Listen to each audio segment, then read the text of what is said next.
Good evening, everybody, and welcome back to the Sound Advice Podcast. I am your humble host, Gino Medina, and this podcast is designed by working musicians for working musicians with the goal of keeping musicians working. And boy, do we have a special treat for you today. Our guest today is an incredible bass player who hails from Florida. She has shared the stage with such luminaries as Prince, Stevie Wonder, Musiq Soulchild, and is the current touring bass player for 8-time Grammy-nominated artist Janelle Monae. She is going to give us some of her insights. So I'm going to cut right to the chase, but before I do, I want to ask all of you if you like what you hear, if you find a lot of this information valuable, please click the subscribe button and the little notification bell, and you'll know when we've got something new coming down the pike. So without further ado, please help me welcome bassist extraordinaire, Miss Teja Veal. Teja, how are you today? I'm good, thank you. How are you? I'm good. Thank you so much for joining us. I wanted to have you on the show particularly because I think you have a very unique set of circumstances. Can you give us just a little bit of your background, how you got started on bass, and your relationship with music, and how you got into all that? Okay. Well, I'm originally from Miami, Florida, born and raised, and technically, I started when I was 9. For like 2 months, I took piano lessons, my sister and I. So that's what initially how I learned to read music, and I had my foundation in piano, I guess. But that was just for 2 months. My sister didn't want to like practice, so my mom didn't keep paying for lessons. You lady. She just wasn't into it, and so we're a year apart, so we had to do everything together. So even though I wanted to continue because my sister didn't like, anyway. So that's a long story. It's not relevant, but in sixth grade, I had to choose an elective, and I chose orchestra. And I walked into the class, and I saw the upright bass, and I was like, "Wow, what is that? I want to play that." It was tall, and I'm relatively tall, and all the girls are playing violin, and I didn't want to do what all the girls are doing, so I was like, "I have to play this." And my teacher at first was insisting that I play violin like the other girls, and I have a bit of an anti streak in me. Whereas, especially if you try to force me to do something, I just want to do the opposite just because. so so I insisted that I must play this instrument. And I think once my teacher saw that I was really serious about it and I was good at it, he then shifted his focus, and he was very encouraging after that. So initially, you were pretty much told no. Then is what it sounds like. Yeah. Effectively, you were denied the opportunity. What a He shame just that would wanted have me been. to play the violin like the other girls, and I was like, well, I don't want to do what the other girls are doing. I want to play this. And so but it ended up being a great year. And unfortunately, he left the school, and the orchestra program was eradicated. And in eighth grade, I got summoned to the band room, and the band director was like, "Hey, he didn't have any tubas for his symphonic band, and he needed somebody to play the bass parts."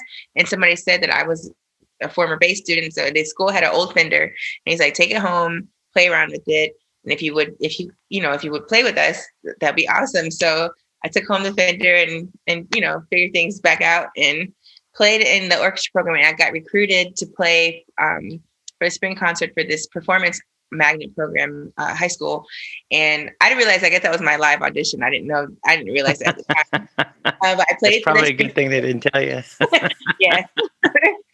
So I played with the high school band, and then I got offered a spot in the performance arts program, magnet program, high school program. And so I accepted that. And so I was in jazz band. And in order to be in that program, you had to be in all three bands. So it was marching band, symphonic band, and jazz band. So jazz band, I played upright bass. And then marching band, I played alto sax. And I played oboe and symphonic band. Oh, very cool. Yeah. So I started gigging. The part of the program was to just like teach kids how to perform. So my band director would give us like small county gigs, and he as a trio or as a big band. And I got recruited for my first gig when I was 16 outside of school, and my mom would chaperone me in my gigs. So I started working, I guess, around town when I was 16. I was obviously too young to go by myself. And so that's when I started gigging. And I went to college, not for music. And I took a break from playing, and then I picked it back up and started working in clubs.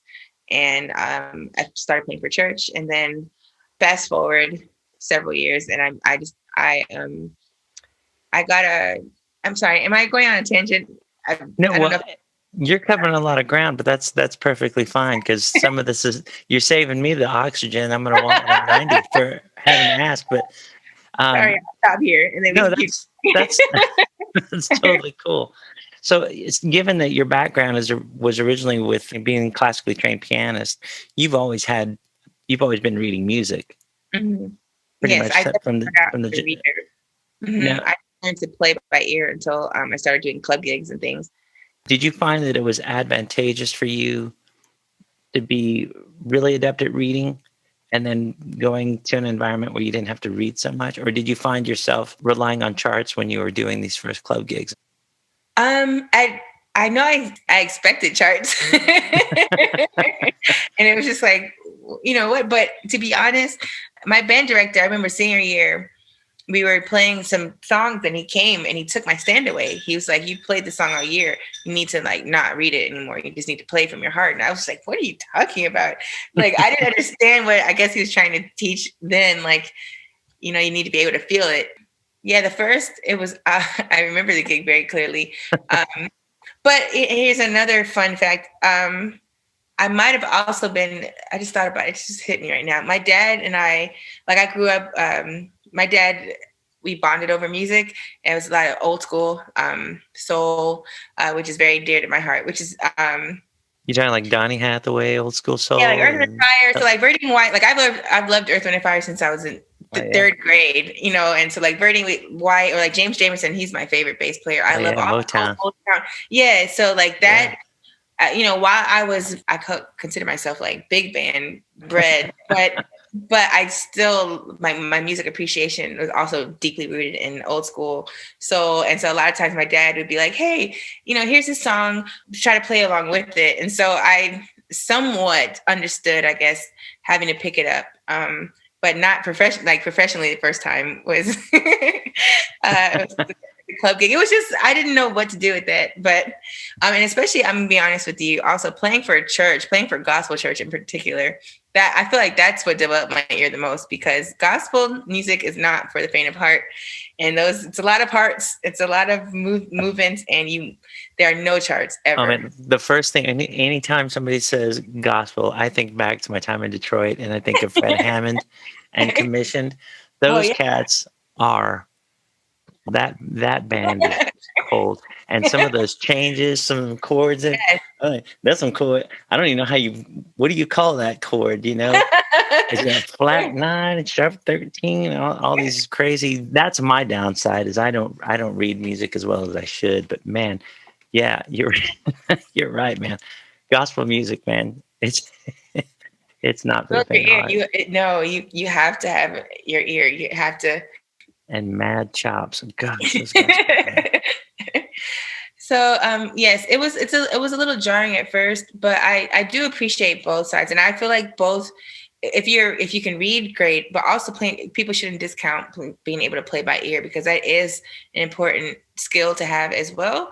And I feel like both go hand in hand. And I'm gonna be honest, the majority of my professional career, I've not received charts. It's just mostly like here's the music, learn it. So.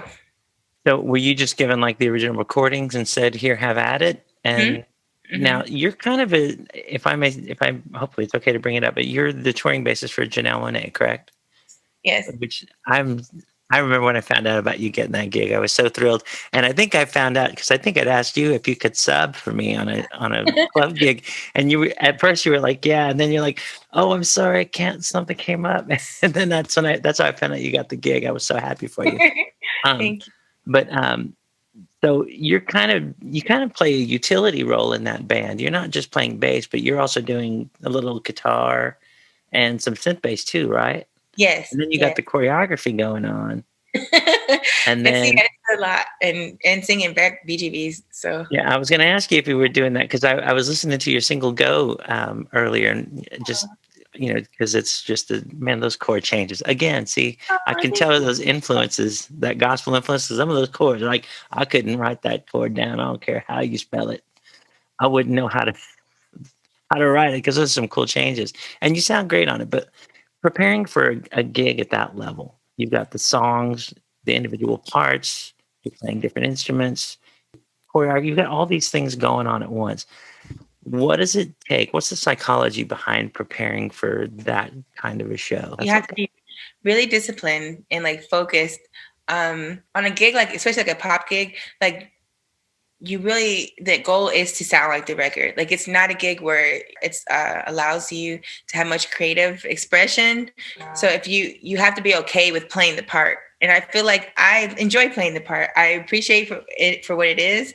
And there is some people might sniff at that, be like, "Oh, well, I don't want to play it straight." But I feel like that's where the word comes from. People, because you have to prove yourself to be reliable and a quick study and someone that can. This artist has worked countless hours and years to perfect her sound and have her music her way. And who are you to come on and change it because you want to express yourself? You know, if this is a solo moment and a jazz gig, that's different. But like a pop gig or something where it's just radio, like mainstream, you have to be willing, you have to be very disciplined to hear the part and play the part as is. And I feel like there's respect in it and honor in that too. I don't know. I don't sniff at that.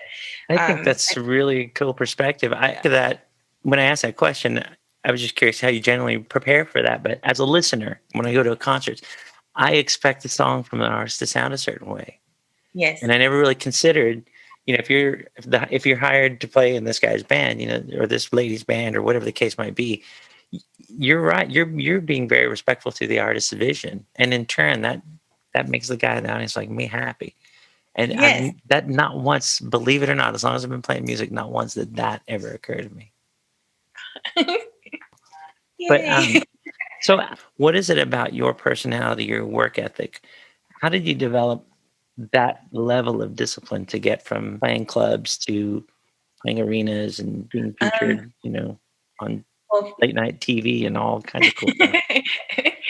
First, honest, and I'm sorry if it sounds cliche or whatever, but I really do credit God for all of anything that's happened to me. I give it to God first because I just feel like God has just made things happen. Well, you're making a very strong case for those who think that it's something otherwise. You're making one heck of a case. No, it's just, here's the thing. I feel like you must honor whatever you whatever you agree to, you have to honor it, whether it's a $50 gig or a $5,000 gig, because you never know who's watching, who's going to recommend you, who's going to remember you. And what I learned more and more is that this industry is as much as it could be about who you are and how you play, it's more about who knows you and what your reputation is.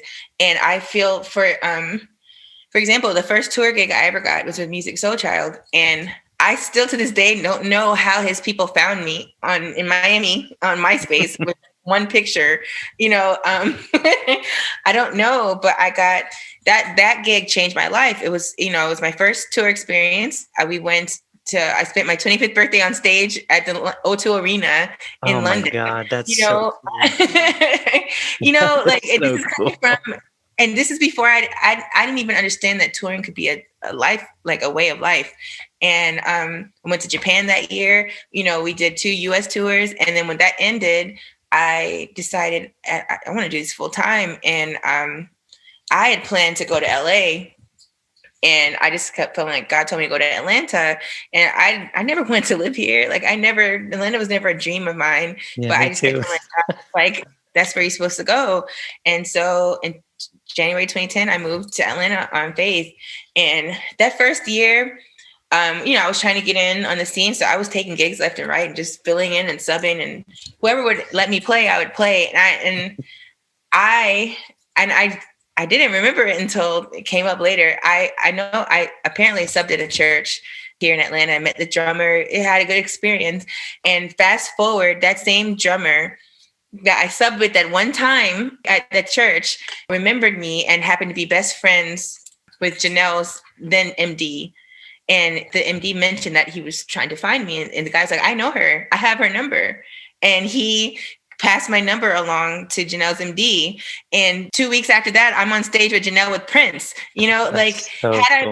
But here's the thing, Decky, his name is Decky, and I always want to honor him because But he had whatever I had showed up to that gig because it wasn't mine and didn't learn the music or showed up late to church or didn't had a bad attitude or whatever. He could have heard Terrence mention my name and be like, oh yeah, no, don't call her, or no, she's not good for it, or she wouldn't be a good, and then I would have missed out on an opportunity. How could I have known in 2010 when I subbed at one gig that it would be the catalyst for the biggest gig I've had in my career 3 years later? I feel like people think it's just going to be this big grand overture. Like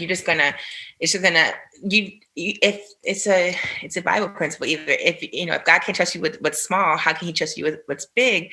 And I feel like a lot of musicians get caught up and they want to only do well for the big gig. They want to only perform their best for the millions of people watching, but not the small gig. I feel like it's an honor to get called to play whenever I get called to play. Whoever calls me, somebody's trusting me with their music, with their show, with their opportunity. And I don't care who the artist is, whether it's a big name or somebody who's just starting out. You must honor, your word is your bond, I feel like. And whatever you put your name to, you should always give it your best. And you never know who's watching and how it could play out in your future. And I feel like that's the principle to me that's worked for me. Every gig that I've gotten has been from somebody that's been like either vouch for my credibility or vouch for my personality. Because I'll tell you what, in touring gigs, especially, as much as you must be like a killer musician, you really need to be a person that people like, because no one wants to be on the road with someone that they can't get along with, or someone that's going to have a negative attitude, or it's not going to be, positive on the tour bus. Like, that's your work family for a while. Yes. And so people have to want to be around you. So I don't care how much of a stellar musician you are. If you're a jerk, people aren't going to want you in their band, because they're not going to want to be around you. Or if you're always late and you're not reliable, you're not going to keep the gig. Like, there's it's a lot of personality traits that people don't think about. Like, I'm not the best bass player in the world. I tell you that right away. There's tons of people who play circles around me, but maybe, but I try my best to also just be a good person and to be someone that will learn the music. You can count on me. If you're going to call me, you can trust that I'm going to show up to your show knowing the music, whether we're playing at Cafe 290 or we're playing at, Hollywood Bowl. I'm going to show up. I'm going to know my part. I'm going to be on time.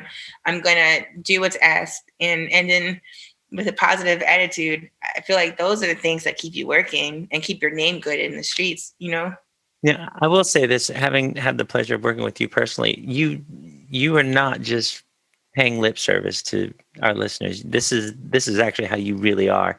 And it's refreshing in an industry where the perception is that this line of thinking that you have doesn't really exist.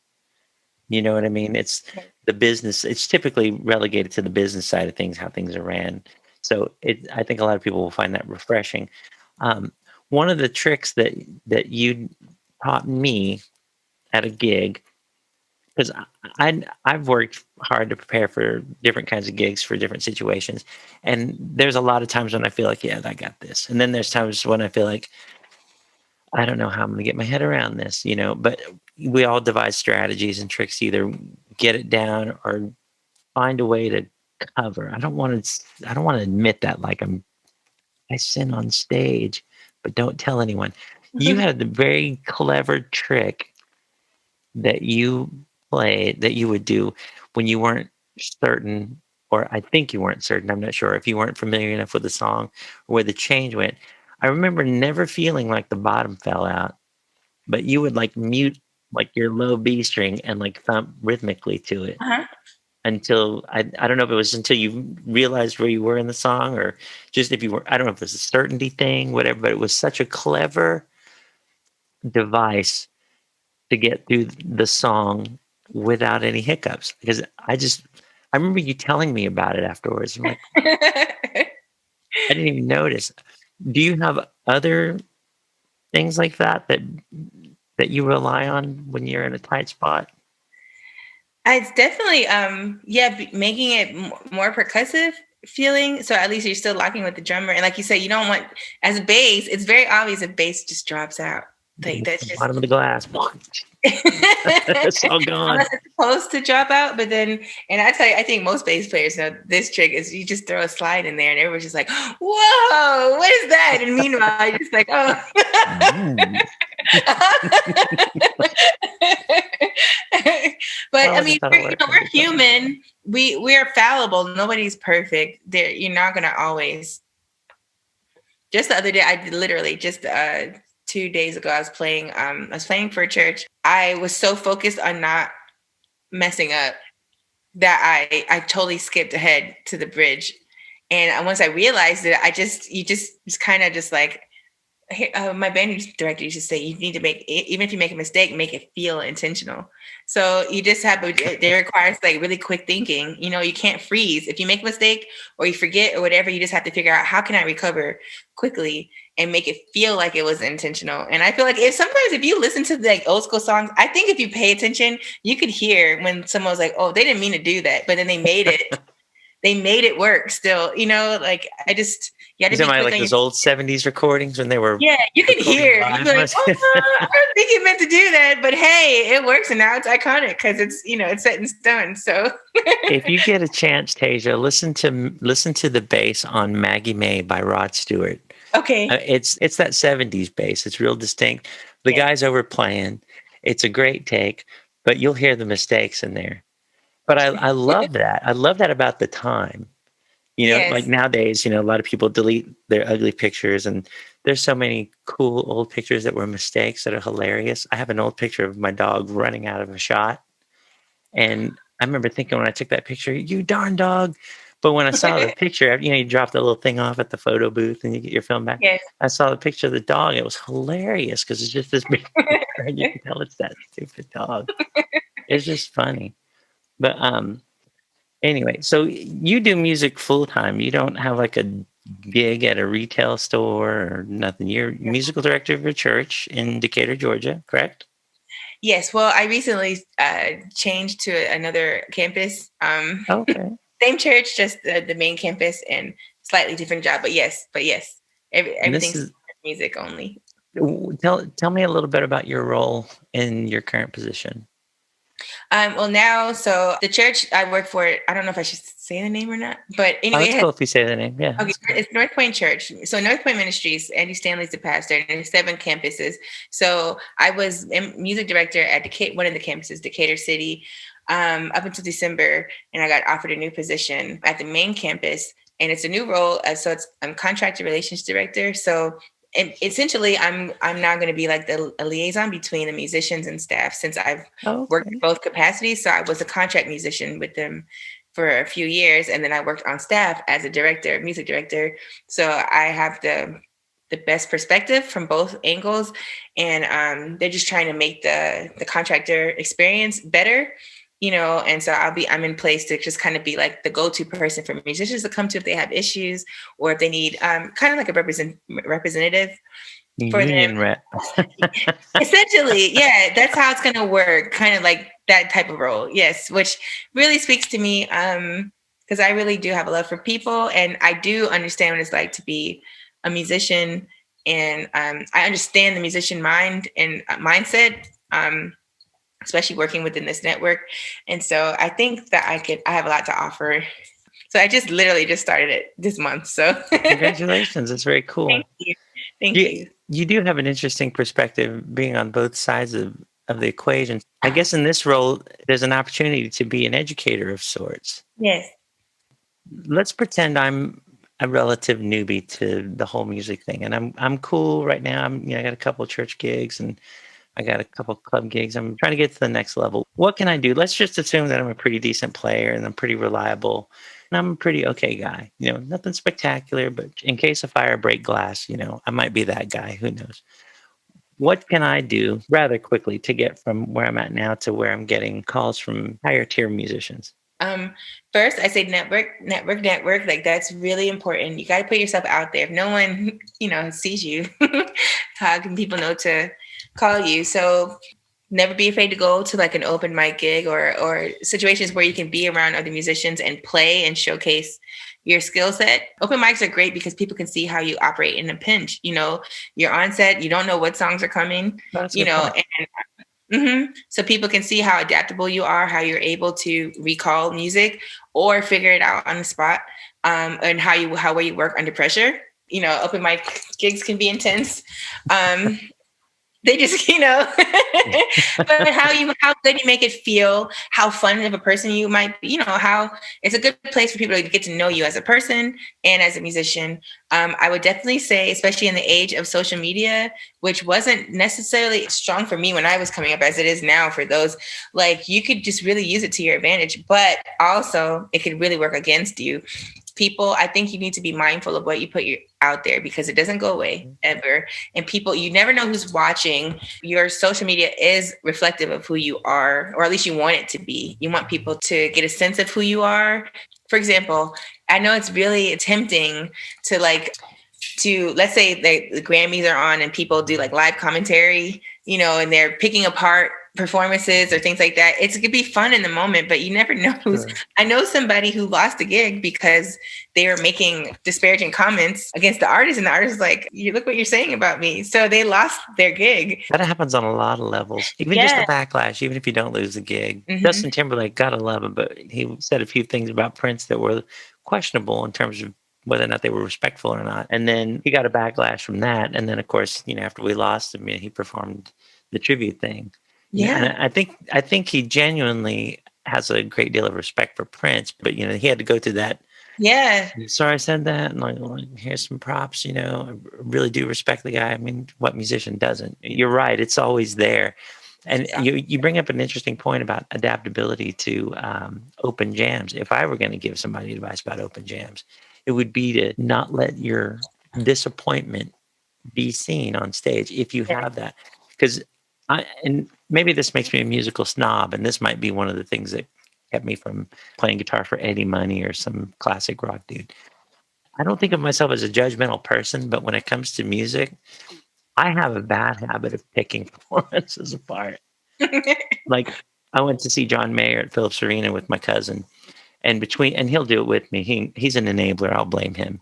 We're like listening to the songs, and okay, yeah, he's kind of skipping on the bass part. He didn't do that bass riff. Oh, he missed that note. Or I think after having these conversations with some of my musician friends, that's a really bad habit that I have. And it's good that you point that out, because even as something as informal as an open jam, like you said, you never know who's going to be there, who's going to be watching.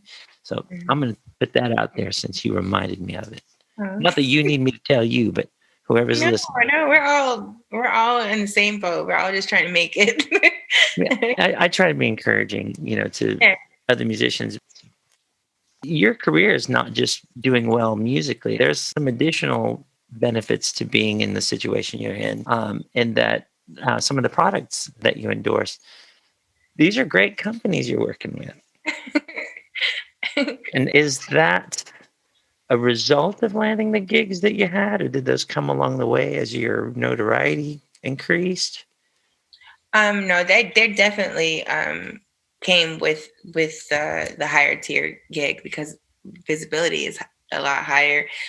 So like I've been playing DI strings for years, but once I got the Janelle gig, I was able to become an artist with the company and be a representative for them. Same with every company that I endorse right now. So like Reunion Blues Gig Bags, they were the first company to ever give me an opportunity to be an artist, and they had been just awesome. And the bags are awesome, and it's great. And then DI strings, that was just like an honor because I have loved those strings forever. And I saw you on a Schecter ad somewhere. Yeah. Is that was you, right? Yes. It's the rocking a Schecter bass. Okay, cool. Yeah, Schecter guitars they've been really amazing. They really embraced me. That's been 3 years now. Right before the last tour we did with Janelle, I think it was 2018. I was able to go to the factory and meet up with them, and they have I exclusively play Schecter for the moment. Is there a Teja Veal signature model coming out? Hopefully, let's hope. Let's hope. Hopefully, let's see if the industry gets back in order. Are there any pitfalls to the endorsement thing? I mean, are there precautionary tales that you're aware of, or are there things that up and coming musicians need to be aware of if they are approached by a company? I would just say me personally, and I might be different. Like, I'm not a super like gearhead person. Like, when I like something, I like it, and I'm pretty good with it. I don't need the newest or fanciest thing. I just like to play what I like and what works for me. And I think a lot of people get caught up in like the hype of, oh, I just want free stuff, or I just want things, and you'll just attach yourself to whatever just to say that you have the status or whatever. And I feel like people should like don't lose. I feel like the magic is really in your hands. And maybe I shouldn't say this, but whatever you play, it's really coming from you anyway. So then why not play and represent what you love? Don't get caught up in the hype of just being, or if you never had an endorsement deal, does that define who you are as a person? Like, I just feel like as musicians, sometimes we just get caught up in the wrong things. Like, I feel blessed. I'm grateful that these companies have given me a shot, but let's say they never did. I wouldn't feel bad. I would just. So you don't let that like determine. Oh, no, nobody called me today. It's going to be a crappy day. I didn't get a Yeah. call from Chef. Oh God. It's I didn't. It's just it's a blessing that these companies that I honestly love to use.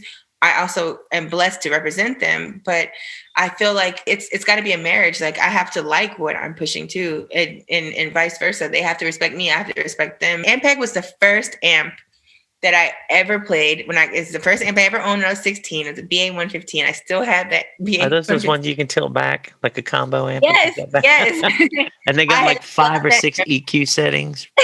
Those things are great. They sound great. They're awesome. They're easy to use, very straightforward. Like, I don't need a whole lot of knobs and like settings, because that actually turns me off. I just want something straightforward that I can dial up really quick and keep it moving, and it feels good to me. And so, for the longest time, I still played like Ampeg, but I wasn't like, I only have been officially with them for like a couple of years too, but it didn't stop me from playing or I don't know. It's just, I feel like what's meant for you will come to you eventually. So just play what you love. Play what you love, and then if the companies come to you, awesome. But if they never do, it's also okay. Don't get caught up in that. It's not. It's great, but it should just be about the music. Ultimately, I just love to play. I love to play, and that's what makes me happiest. The people I've talked to so far, the things that this comes back to are the relationships you build and the connections you make. It's that, and then it's also been just the pure passion for playing, and then flexibility. Yes. And those seem to be like key ingredients. Another thing that we come back to a lot is you don't have to be the best musician. You just have to be a good person that you can get along with. Yes. And then ultimately the music. But in addition to playing as a side guy for somebody else, they also have their own projects. You have a couple projects that I'm aware of. You have the amazingly talented Venus all-girl group. There are some all-girl bands who I am guilty of saying were pretty damn good for girls, qualifying. I could listen to Venus, and I do. This group of musicians is just amazing. And it's not like this is a good band for a bunch of girls. You don't even have to qualify it. You can find 5 really awesome dudes who can't make that kind of sound. That's really good stuff. So you're still working with them, right? And then you have an album? I put out an EP, cover EP a few years ago, and I put out my first original single last year. And that's Go is the single. Yes. And that is a jam. Where can I find that? I mean, obviously I found it, but where can I listen to it? So Go is on any I forget what you're supposed to say. Like Spotify. Yeah, it's on Spotify, it's on iTunes, Google Play, YouTube. You can find Go anywhere where you buy digital music. And it's also on my Bandcamp. So if you go to helloimtasia.bandcamp.com, and that's where you can find everything else that I put out. So all the cover music I put out is on my Bandcamp. And I will put links in this so we can send people your way. Cool. So what's next for you? I mean, hopefully this vaccine will put the pandemic, the rest of the world back to normal. Are you missing it like everyone else? I am. It's so weird. It's just, life is just it just feels so different. And I cannot believe that we're but just about a year into it, like the pandemic, everything, the world shut down like the week before my birthday last year, and now we're approaching my birthday again, and the world's still kind of shut down. But I just miss, I'm praying that things can open back up. Summer, gigs can come back to everyone, and locally and globally. Restaurant gigs to tour gigs again. I just want it all to come back. I'm gonna be working on more original music this year, and I have like Venus has a show in a couple of weeks, and then I'll be performing in the same venue with my own music in March. So that's exciting, and yeah, just trying to figure it all out. Cool. If you are in the heartland, you're gonna have to let me know.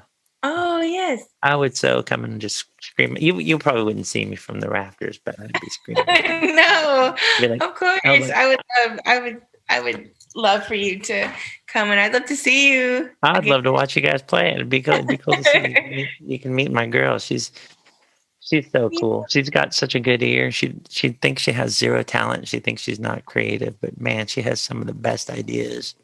Oh, she's got a great ear. She loves bass. Oh my God, she loves. I pick out bass parts for her all the time, or I'll like listen to this Paul McCartney bass line.